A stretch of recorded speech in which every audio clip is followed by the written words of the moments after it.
So, we're still catching up on the witches, okay?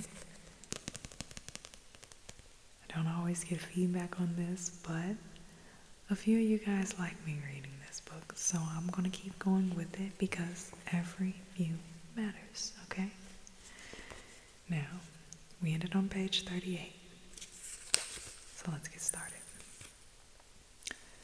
I sat on the floor watching my grandmother. She put her cigar stub in the ashtray and folded her hands across her stomach. Once a year, she went on, the witches of each separate country hold their own secret meeting.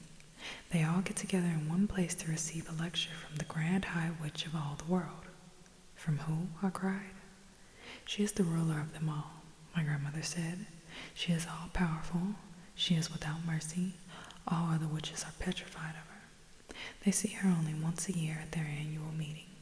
She goes there to whip up excitement and enthusiasm and to give orders. The Grand High Witch travels from country to country attending these annual meetings. Where do they have these meetings, Grandmama? There are all sorts of rumors, my grandmother answered. I have heard it said that they just book into an hotel like any other group of women who are holding a meeting. I have also heard it said that some very peculiar things go on in the hotels they stay in. It is rumored that the beds are never slept in, that there are burn marks on the bedroom carpets, that toads are discovered in the bathtubs, and that down in the kitchen the cook once found a baby crocodile swimming in his saucepan of soup. My grandmother picked up her cigar and took another puff, inhaling the foul smoke deeply into her lungs. Where does the Grand High Witch live when she's at home? I asked. Nobody knows, my grandmother said. If we knew that, then she could be rooted out and destroyed. Witchophiles all over the world have spent their lives trying to discover the secret headquarters of the Grand High Witch. What is a witchophile, Grandmama? There's the alligator in the soup.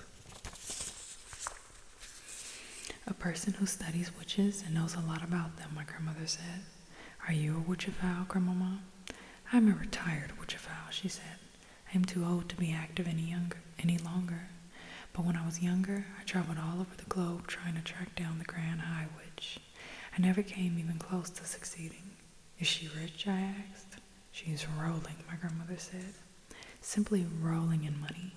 Rumor has it that there is a machine in her headquarters which is exactly like the machine the government uses to print the banknotes you and I use. After all, banknotes are only bits of paper with special designs and pictures on them. Anyone can make them who has the right machine and the right paper. My guess is that the Grand High Witch makes all the money she wants and she dishes it out to the witches everywhere. What about foreign money, I asked. Those machines can make Chinese money if you want them to, my grandmother said. It's only a question of pressing the right button. I had to put my glasses on. But Grandmama, I said, if nobody has ever seen the Grand High Witch, how can you be so sure she exists? My grandmother gave me a long and very severe look. Nobody has ever seen the devil, she said, but we know he exists. The next morning, we sailed for England, and soon I was back in the old family house in Kent, but this time with only my grandmother to look after me. Then the Eastern term began, and every weekend I went to school. Then the Easter term began, and every weekday I went to school, and everything seemed to have come back to normal again. Now at the bottom of our garden there was an enormous conker tree, and high up in its branches, Timmy, my best friend, and I started to build a magnificent tree house. We were able to work on it only at the weekends, but we were getting along fine. We had begun with the floor, which we built by laying wide planks between two quite far apart branches and nailing them down. Within a month we had finished the floor.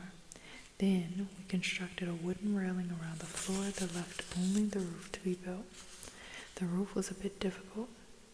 One Saturday afternoon, when Timmy was in the bed with the flu, I decided to make a start on the roof all by myself.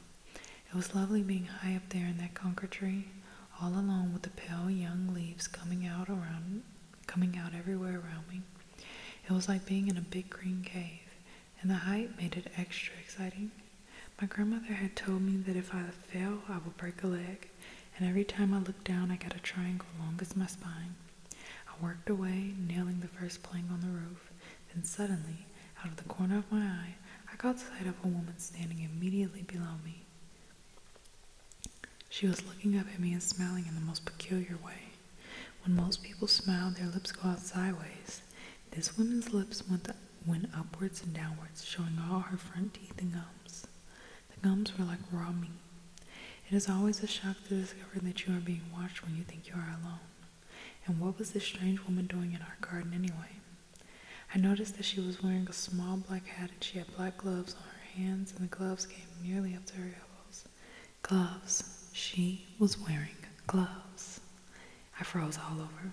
I have a present for you, she said, still staring at me, still smiling, still showing her teeth and gums.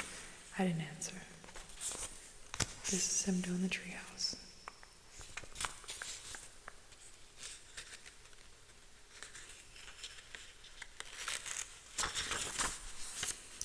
Come down out of that tree, little boy, she said, and I shall give you the most exciting present you've ever had. Her voice had a curious rasping quality. It made a sort of metallic sound as though her throat was full of drawing pins. Without taking her eyes from my face, she very slowly put one of those gloved hands into her purse and drew out a small green snake. She held it up for me to see. It's tame, she said. The snake began to coil itself around her forearm. It was brilliant green. If you come down here, I should give him to you, she said. Oh, Grandmama, I thought, come and help me. Then I panicked. I dropped the hammer and shot up that enormous tree like a monkey. I didn't stop until I was as high as I could possibly go, and there I stayed, quivering with fear. I couldn't see the woman now. There were layers and layers of leaves between her and me. I stayed up there for hours and kept very still. It began to grow dark. At last, I heard my grandmother calling my name. I'm up here, I shouted back. Come down at once, she called out. It's past your supper time. Grandmama, I shouted, has that woman gone? What woman? My grandmother called back. The woman in the black gloves. There was silence from below. It was the silence of somebody who was too stunned to speak. Grandmama, I shouted back, has she gone? Yes, my grandmother answered at last. She's gone. I'm here, my darling. I'll look after you. You can come down now. I climbed down. I was trembling. My grandmother enfolded me in her arms. I've seen a witch, I said. Come inside, she said. You'll be all right with me. She led me into the house and gave me a cup of hot cocoa with lots of sugar in it. Tell me everything, she said. I told her. By the time I had finished, it was my grandmother who was trembling. Her face was ashy gray, and I saw her glance down at that hand of hers that didn't have a thumb. You know what this means, she said. It means that there is one of them in our district. From now on, I'm not letting you walk alone to school. Do you think she could be after me specifically? I asked. No, she said, I doubt that. One child is as good as any other to those creatures. It is hardly surprising that after I became the very witch-conscious little boy, if I happened to be alone on the road and saw a woman approaching me who was wearing gloves, I would quickly skip across to the other side. And as the weather remained pretty cold during the whole of that month, nearly everybody was wearing gloves. Curiously enough, though, I never saw the woman with the green snake again. That was my first witch, but it wasn't my last. The Easter holidays came and went, and the summer term began at school. To take our summer holiday in Norway, we talked about... Okay. And I am going to stop right there because we're going to have another section, and I don't want to get started on that section and then have to stop in the middle, okay? I'm so glad you guys enjoyed. Have a good night.